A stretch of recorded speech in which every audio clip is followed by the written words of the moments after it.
Next question है कि calculate the maximum acceleration of capital M for which all the bodies move together considering smooth surface everywhere. तो यहाँ पे तुमको friction बोला नहीं लेना है, सब जगह स्मूथ सरफेस लेना है, या 3 मास, एक कैपिटल एक एम, एक स्मॉल m1, दूसरा स्मॉल m2। तो तुमसे क्या पूछा है कि मैक्सिमम एक्सेलरेशन कैपिटल एम का, बड़ा ब्लॉक का मैक्सिमम एक्सेलरेशन कितना होगा, ठीक है, कि सब का सब एक साथ मूव करे, मतलब पूरा सिस्टम एक साथ एक्सेलरेशन से चले।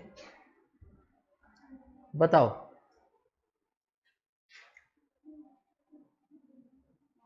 सब एक साथ चलना मतलब इनके बीच में आपस में रिलेटिव मोशन नहीं होना,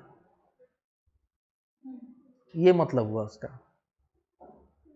अगर मान लो कि इसके और इसके बीच में मोशन होगा तो ये ब्लॉक आगे पीछे जाएगा, वो नहीं होना चाहिए, ऐसा बोल रहा हूं। जितना एक्सेलरेशन से ये चले उतना ही सही है, उतना ही सही है, सब एक साथ चले। तीनों का डायग्राम तुम एकदम अलग कर दो पहले, ऐसे 3 का जरूरत तो नहीं पड़ेगा, 2 से ही हो जाएगा। तुम M1 और M2 का डायग्राम केवल बनाओ, हाँ, उसके बाद सोचो क्या करना है। देखो हम इसको कितना आसानी से बनाएंगे। देखो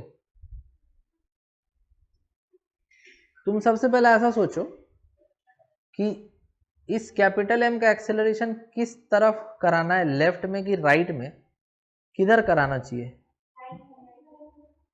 इस तरफ या उधर, इधर क्यों? देखो अगर हम इसको उधर एक्सेलरेशन कराएंगे ना, ऐसे कैपिटल एम को अगर उधर एक्सेलरेट कराएंगे ना, तो इस पर सूडो फोर्स किधर लगेगा, इधर पीछे लगेगा। तो जब पीछे लगेगा तो ये इधर खिसक जाएगा, तो फिर ये नीचे खींच लेगा, तो साथ में कैसे चल पाएगा? तो ये दिमाग लगाना पड़ेगा तुमको। तो जो कैपिटल एम है ना, इस कैपिटल एम को इधर एक्सेलरेशन दिए ए का।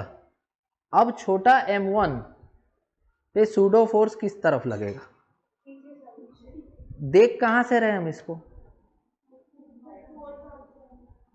देख कहां से रहे, ग्राउंड से या बड़ा ब्लॉक से? बड़ा ब्लॉक से देख रहे, तभी तो सूडो का कुछ बात हो रहा है यहाँ। अगर हम बड़े ब्लॉक पे चढ़ के देखेंगे, इसका मतलब कि हम कैसे फ्रेम में, accelerating frame, non inertial frame, और इस वजह से हमको इस M1 पे एक उल्टे दिशा में सूडो फोर्स लगाना पड़ेगा। और इधर कौन सा फोर्स है? टेंशन का फोर्स। ये हो गया इसका डायग्राम। अब M2 का जो है उसका वेट कैसे लगेगा, इधर M2 ऐसे लगेगा, और टेंशन कैसे लगेगा, ऐसे, और इस पे सूडो किधर लगेगा, उल्टा, एक्सेशन का उल्टा। तो इसके चलते इसको क्या मिलेगा, एक हमको यहां पर इक्विलिब्रियम कंडीशन मिल जाएगा अगर ये और ये बराबर हो जाए, ये और ये बराबर हो जाए। अरे इधर देखने का जरूरत नहीं है भाई, तुम इधर एक्सेशन कराओगे तो ये M2 तोड़ करके इसके अंदर थोड़ी ना घुस जाएगा वो, समझ में आया? तो इसीलिए इधर वाला फोर्स और इधर वाला फोर्स बराबर अगर हो गया तो काम खत्म, रुका रहेगा respect to the capital block.